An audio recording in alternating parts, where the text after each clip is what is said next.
বিশ্বে এমন কিছু জায়গা আছে যেগুলোকে কেউ দেখার মতো সাহস করতে চায় না, কারণ সেগুলোর পিছনে লুকিয়ে আছে অবিশ্বাস্য রহস্য।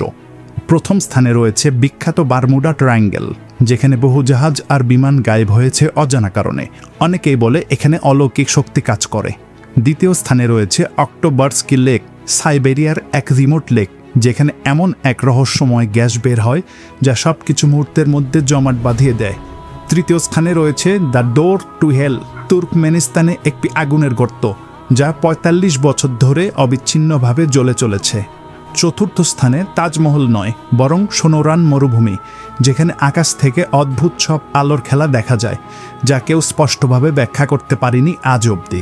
আর সব শেষে আরেকটি রহস্যময় স্থান, গোপন শহর সেন্ট্রালিয়া, যেখানে আগুন দশকের পর দশক ধরে পুড়ছে এবং শহরটা সম্পূর্ণ খালি। এই স্থানগুলো আজও আমাদের অজানা রহস্যের দরজা খুলে দেয়। আপনি কি কখনো এগুলো দেখার সাহস পাবেন? নিচে কমেন্ট করে অবশ্যই আপনার মতামত জানাবেন।